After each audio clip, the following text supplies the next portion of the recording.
ہر سانس پر رب کا احسان ہے. بے شک بے شک. علماء کی توجہ. میری ہر سانس پر رب کا احسان ہے. بات یہ بھول جانے سے کیا فائدہ. ہائے ہائے. جس کی سانسوں پر اللہ کا احسان ہے وہ ضرور کہے گا کیا فائدہ. ٹھیک ہے. جو کہہ رہے ہیں میری سانسیں میری مرضی سے چل رہی ہیں وہ نہ بولے. جو کہے اس کی مرضی ہے تو چل رہی ہیں. جب ادھر سے بند ہوگی تو بند ہو جائیں گے. کیا فائدہ. ہاتھ اٹھا کے مولانا ثناء اللہ صاحب اس میں پورا حوصلہ بڑھائیں سٹیج والے. میری ہر سانس پر رب کا احسان ہے. بات یہ بھول جانے سے کیا فائدہ. میری ہر سانس پر رب کا احسان ہے.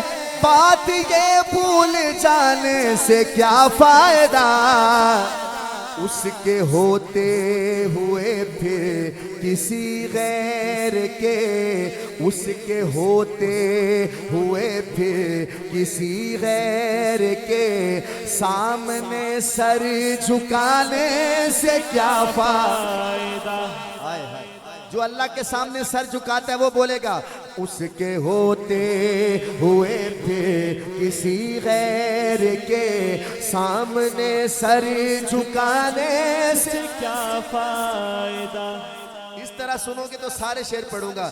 اس کے ہوتے ہوئے پھر کسی غیر کے سامنے سر جھکانے سے کیا فائدہ. ارے جیتے رہو یار جیتے رہو مزہ آ گیا. اس کے ہوتے ہوئے پھر کسی غیر کے سامنے سر جھکانے سے کیا فائدہ. منکر دین سے رکھیے نہ رشتہ کوئی. بولے ابوبکر و فاروق عثمان علی. جو نبی کا نہیں وہ کسی کا نہیں. ایسے کہو جو نبی کا نہیں وہ کسی کا نہیں.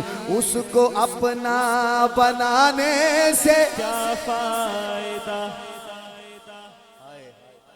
سٹیج والے بھی کہہ دیتے ہیں نا کیا فائدہ ایسے ہاتھ اٹھا کے تو یقین کریں مزہ آ جاتا. پھر کہتا ہوں جو نبی کا نہیں وہ کسی کا نہیں. اس کو اپنا بنانے سے کیا فائدہ. واہ بابا جی واہ. اب دوسرا شعر. اس مجمع کے اندر اماں عائشہ کا بیٹا کون کون بیٹھا ہے. سب بیٹھے ہیں.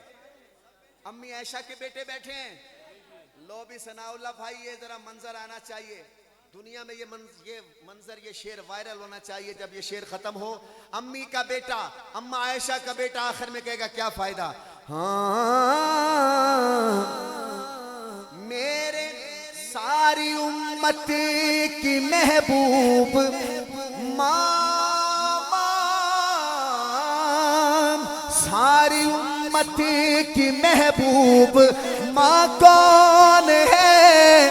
میرے سرکار کی رازداں کون ہے. جس کے بستر پہ آتی ہو وہی خدا. اس پہ انگلی اٹھانے سے کیا فائدہ. ارے جس کے بستر پہ آتی ہو وہی خدا. امی کا بیٹا ہاتھ اٹھا کے کہے جس کے بستر پہ آتی ہو وہی خدا. ایسے کہو اس پہ انگلی اٹھانے سے کیا فائدہ. اس پہ انگلی اٹھانے سے کیا فائدہ. اس پہ انگلی اٹھانے سے کیا فائدہ. مولانا ثناء اللہ صاحب ماشاءاللہ. اچھا یہ بعد میں پڑھوں گا پہلے شاباش دے مجھے. شاباش دے میں آپ کو شعر سنوں. بلکہ میں تو علماء سے کہوں گا اگر آپ کو لگے نا کہ ظفر شہزاد نے ایسا شعر سنایا کہ آج تک نہیں سنا تو ضرور میرا حوصلہ بڑھائیے، مجھے دعائیں دیں. ایسا شعر آپ نے کبھی نہیں سنا ہوگا جو میں پڑھنے چلا ہوں. ہاں. اچھا جب میں کہتا ہوں نا یہ ہاں تو محسوس نہ کیا کریں، یہ ہمارا خطبہ ہوتا ہے. یہ ہم نعت خانوں کا کیا ہوتا ہے، یعنی لائن پہ چڑھنے کے لیے اس کو پھر ہاں کہتے ہیں تو وہ پھر لائن پہ تو محسوس نہ فرمایا کریں. ہاں جس کے بستر پہ آتی ہو، بس میں ادھر آ جاتا ہوں جی آپ نا. جس کے بستر پہ آتی ہو وہی اے خدا، ہاتھ اٹھاؤ، اس پہ انگلی اٹھانے سے کیا فائدہ. بعد ابو بکر و فاروق عثمان غنی. آپ یقین کریں اگر آپ ذوق میں نہ آئے تو میں نے مائک ادھر رکھ دینا، دعا ہو جائے گی. اگر ذوق میں نہ آئے، میں بہت بڑی بات کر رہا ہوں. بعد ابو بکر و فاروق عثمان غنی ہے خلافت کے منصب پہ مولا علی.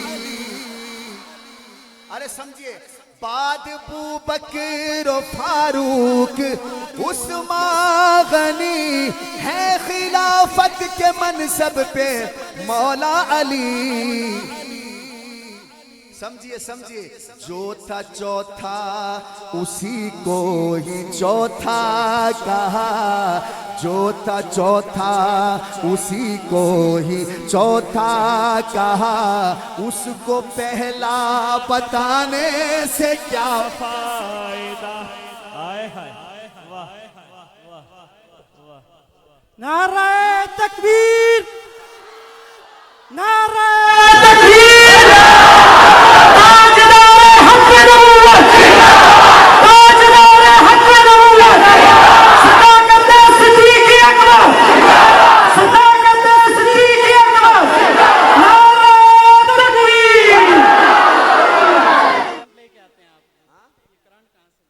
یہ کرنٹ کہاں سے لے کے تو کرنٹ جھنگ سے لے کے آتے.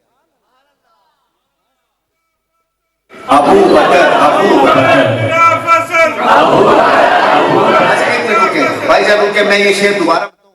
اگر آپ کو سمجھ آ جائے، آپ کو سمجھ آ جائے تو پھر بھائی نعرہ لگائے گا خلیفہ بلا فصل، تو ہر نوجوان اپنا عقیدہ بتائے اور کہے ابو بکر ابو بکر.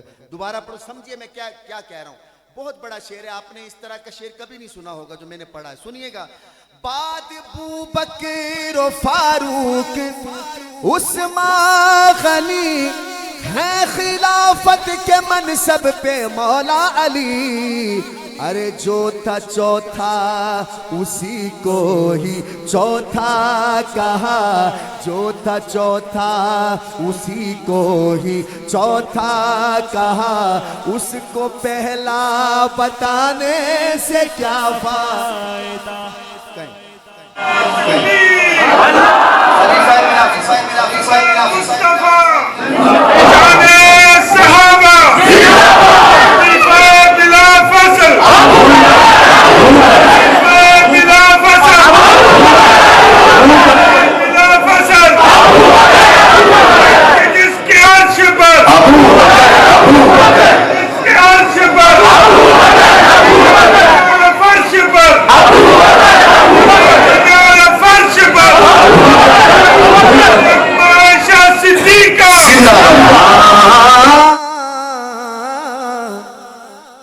حفظ الرحمان صاحب، جو تھا چوتھا اسی کو ہی چوتھا، اسی کو ہی چوتھا، اس کو پہلا بتانے سے کیا فائدہ، کیا فائدہ. اب نعت خانوں کے بارے میں شاعر نے لکھا ہے. شاعر کہتا ہے، ابن ثابت کو ایسا مقدر ملا، نعت پڑھنے کو آقا کا منبر ملا. افتخار بھائی، نعت لکھنا و پڑھنا عبادت ہے، جب نعت لکھنا و پڑھنا عبادت ہے جب، پھر غزل گنگنانے سے کیا فائدہ. جو گانے سننے والے ہیں وہ ہاتھ نہ اٹھائیں. جو غزلیں سننے والے ہیں وہ ہاتھ نہ اٹھائیں. جو اللہ کا قرآن اور حضور کی نعت سننے والا ہے میرے ساتھ کہے نعت لکھنا و پڑھنا عبادت ہے جب پھر غزل گنگنانے سے کیا فائدہ. آخری شعر. دین اسلام کی باوفا بیٹیوں کیا کہا بیٹیوں کو کیا کہا باوفا. دین اسلام کی ثناء اللہ صاحب باوفا بیٹیوں میں نے بے وفا نہیں کہا. حالانکہ آج کا جو ٹک ٹاکر بن گئی ہیں ہماری بہنیں ان کو کہنا تو چاہیے بے وفا. کیا کہنا چاہیے بے وفا بیٹیوں. لیکن شاعر نے پھر بھی کہا میں بے وفا نہیں کہتا با وفا کہتا ہوں. سنیے گا. دین اسلام کی با وفا بیٹیوں حکم ہے غیر محرم سے پردہ کرو. ہاں گھومتی ہو سرے عام بازار میں گھر کی عزت لٹانے سے کیا فائدہ. اب تھوڑا آپ کو بھی کہہ دوں ناراض تو نہیں ہوں گے. ایک شعر اب آپ کے لیے کہہ رہا ہوں. اب ناراض نہ ہونا. شعر ادھر آ گیا میں چھوڑ نہیں سکتا. یہاں آ گیا واپس نہیں جائے گا. یہ ادھر آ گیا تو آنے دو.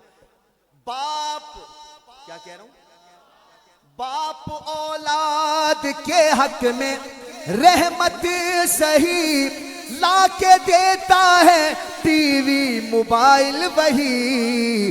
دیکھنے سے جو بچے بگڑ جائیں پھر بعد میں منہ چھپانے سے کیا فائدہ. ہائے ہائے ہائے ہائے. یا اللہ اس کا بچہ بگڑے نا جو میرے ساتھ مل کے یہ شعر پڑھے. یا اللہ وہ دین کی طرف ہی رہے.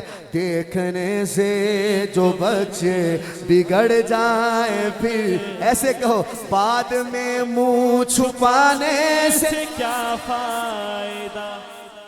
کیا فائدہ. ہمارے حضرت ثناء اللہ صاحب یہ ضروری ہے یہ نعت جو آپ نے لکھ کے دی ہے.